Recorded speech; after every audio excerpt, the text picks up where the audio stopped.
Operation رجیم reverse change کی کہانی۔ جیسا کہ آپ کو یاد ہوگا، ایک صحافی دعویٰ کر چکے ہیں کہ میں شرط لگانے کو تیار ہوں کہ آپریشن رجیم چینج ریورس ہونے جا رہا ہے، اب پہلے جیسے حالات نہیں رہے۔ اس حوالے سے سب سے بڑی بات یہ ہے کہ جتنے ریٹائرڈ فوجی افسران تھے جن پر پابندی لگائی گئی تھی کہ وہ ٹی وی چینلز کے پروگرامز میں آ کر اپنا تجزیہ نہیں دے سکتے، کچھ کی پینشن مراد تک بند کر دی گئی تھی اور ان کو سخت احکامات دیے جا چکے تھے کہ آپ سیاست سے دور رہیں۔ جنرل باجوہ کے دور میں یہ احکامات جاری ہوئے تھے، اب وہ تمام ریورس ہو چکے ہیں اور اس کی گواہی تمام ریٹائرڈ فوجی افسران بذات خود دے رہے ہیں، اور وہ کہہ رہے ہیں کہ اس دور میں ہم پر بہت زیادہ پابندیاں لگ چکی تھیں۔ اب ایک اور جنرل نے سامنے آ کر کہا ہے سب آرمی چیفز کا بے شک ٹرائل کیا جائے، میں اگر اس میں شامل ہوں میرا بھی کیا جائے۔ جنرل ریٹائرڈ غلام مصطفیٰ نے اس حوالے سے ٹی وی پروگرام کے اندر انکشاف کیا اور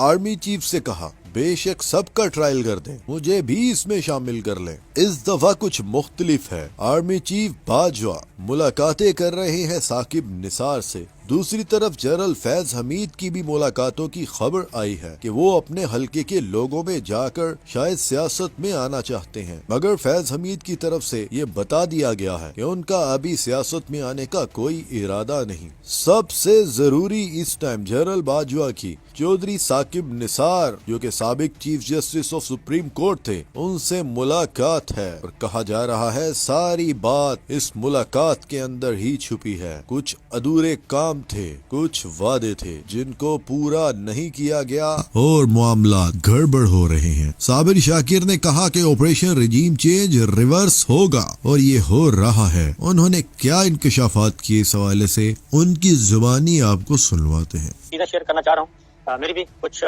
بات ہوئی ملٹری اسٹیبلشمنٹ کے لوگوں سے، یعنی کہ ریٹائرڈ افسران سے بات ہوئی، ریٹائرڈ بزرگوں سے بات ہوئی، ان سے بھی میں نے پوچھا کہ یہ اتنی زیادہ بہت زیادہ مایوسی پھیلائی جا رہی ہے، تو انہوں نے کہا کہ پاسبل نہیں ہے کہ باجوہ صاحب کی پالیسیز کو لے کے آگے بڑھا جائے، اور انہوں نے کہا باجوہ صاحب کی پالیسی ویسے بائی دا وے انہوں نے کہا ہے کیا تھی، باجوہ ڈاکٹر کیا تھا، انہوں نے کہا ملک کا ستیہ ناش کر کے رکھ دیا اور ایک ایسا ٹولہ لا کے بٹھا دیا جو حکومت اس نے پہلے سے زیادہ تباہ کاریاں مچا دی ہیں، اور اس وقت پاکستان کا شمار دنیا کے مہنگے ترین ملکوں میں ہونے لگا ہے، اور ایشیا میں جو ہے ایشیا میں یہ پاکستان جو ہے وہ دوسرا ملک بن گیا ہے، اور اوور آل جو ہے وہ 14واں ملک ہے پاکستان دنیا بھر میں مہنگائی کے اعتبار سے، اور صورتحال اتنی خراب اور پیچیدہ ہو چکی ہے کہ آپ تصور نہیں کر سکتے۔ اور پھر یہ ہے کہ باجوہ صاحب کے ساتھ بھی جو کچھ طے ہوا تھا وہ بھی پورا نہیں ہوا، یعنی مفتاح اسماعیل نے صورتحال کو سنبھالنے کی کوشش کی لیکن وہ بھی پوری نہیں ہو سکی اور اس کو بھی اٹھا کے باہر پھینک دیا، اور پھر ڈار صاحب آ گئے، اور ڈار صاحب کے حوالے سے بھی انہوں نے کہا کہ ڈار صاحب نے بھی کوئی تیر نہیں مارا اور وہ بھی اپنی پرانی ڈگر پہ چل رہے ہیں اور معاملہ پہلے سے کہیں زیادہ اور ملک ڈیفالٹ کے قریب، تو اس لیے یہ پاسبل نہیں ہے انہوں نے کہا۔ اور پھر یہ کہ اعظم سواتی والا معاملہ جو ہے وہ بدستور پھنسا ہوا ہے، اعظم سواتی صاحب معاملہ، اور وہ حل نہیں ہو رہا، اور اس میں جتنی بھی کوششیں کی گئی ہیں اب تک وہ نظر نہیں آ رہی، اور پھر یہ ہے کہ ان کی ضمانت اور ان کو باہر نہیں آنے دیا جا رہا، تو یہ ساری چیزیں انہوں نے کہا کہ ود ان آرمی بھی کوئی اچھی چیزیں ان کو نہیں گردانا جا رہا، یہ بہت ہی اس کا امپیکٹ خراب ہوا ہے۔ پھر ایک اور بات بھی جنرل غلام مصطفیٰ وہ بہت ہی قابل احترام ہے، انہوں نے تو بہت ہی آگے کی باتیں کی ہیں۔ انہوں نے کہا کہ میں سن رہا تھا ان کو، اسرار کسانہ صاحب کے ساتھ وہ گفتگو کر رہے تھے، تو انہوں نے کہا کہ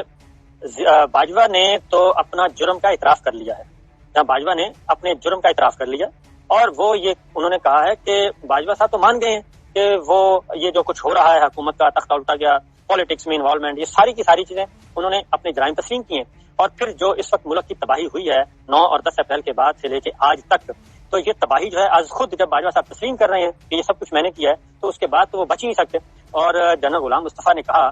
کہ جو کچھ اس وقت 75 ایئرز 75 سالوں میں جو ملٹری رولرز نے کیا ہے، جو ڈکٹیٹرز نے کیا ہے، فوجی ڈکٹیٹرز ہیں، وہ سب کے سب ان کا ٹرائل ہونا چاہیے، ان کا حساب ہونا چاہیے، وہ زندہ ہیں یا مر گئے ہیں، اور سب سے بڑھ کر انہوں نے کہا کہ اگر میں بھی اس میں شامل ہوں تو مجھے بھی سزائے موت دی جائے اور میں سزائے موت لینے کے لیے تیار ہوں۔ اور انہوں نے کہا کہ باجوہ